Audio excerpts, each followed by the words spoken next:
Common ion effect की बात करते हैं। देखो कॉमन आयन इफेक्ट की स्टेटमेंट क्या है, इसमें एक स्ट्रॉन्ग एसिड और वीक एसिड को लिया जाता है, या स्ट्रॉन्ग बेस और वीक बेस को लिया जाएगा। यानी एक इलेक्ट्रोलाइट वीक इलेक्ट्रोलाइट होगा और दूसरा इलेक्ट्रोलाइट होगा स्ट्रॉन्ग इलेक्ट्रोलाइट। होगा क्या इसमें, when a strong electrolyte having a common ion is mixed with weak electrolyte, then degree of ionization of weak electrolyte is decrease.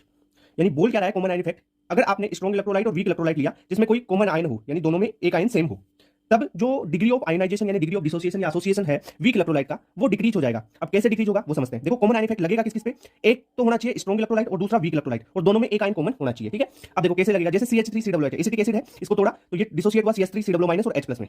दूसरा आपने ले लिया HCl, ठीक है, ये एसिटिक एसिड वीक एसिड है और HCl स्ट्रॉन्ग एसिड ले लिया, ये H+ और Cl- में टूट गया। अब देखो यहां पर देखो CH3COOH को तोड़ा तो यहां पर भी H+ बना, और HCl को तोड़ा H+ और Cl- में तो यहां पर भी H+ बना। अब देखो प्रोडक्ट की साइड H+ यहां पर भी है और यहां पर भी है, H+ की कंसंट्रेशन बढ़ गई, H+ की कंसंट्रेशन प्रोडक्ट की साइड बढ़ गई।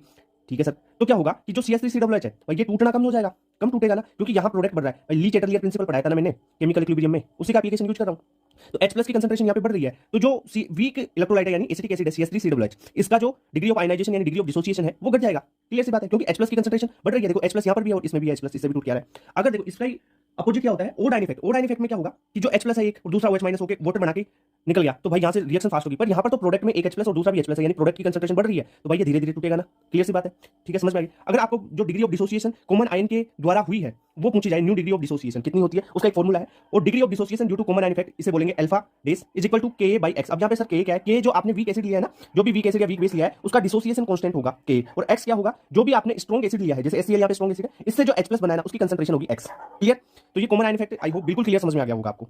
अब इसके बाद में ओड आयन इफेक्ट भी बता देता हूं उसके साथ में ही, तो अपन चलते हैं ओड आयन इफेक्ट में। अब देखो कॉमन आयन इफेक्ट में एक आयन कॉमन रहेगा, ओड आयन इफेक्ट में दो अलग अलग आयन होंगे जो रिएक्शन करके हो जाएगा। तो देखो odd ion effect, odd ion effect में क्या होगा, वही when a strong electrolyte having an odd ion is mixed with weak electrolyte, then degree of ionization of weak electrolyte is increase. अब देखो वीक इलेक्ट्रोलाइट का डिग्री ऑफ आयनाइजेशन कैसे increase होगा, भाई अपन ने एक ले लिया स्ट्रॉन्ग इलेक्ट्रोलाइट NaOH, एक ले लिया वीक इलेक्ट्रोलाइट कौन सा CH3COOH। अब देखो दोनों में एक ओड आयन है, कैसे, देखो CH3COOH को तोड़ा तो CH3COO- और H+ में टूटा।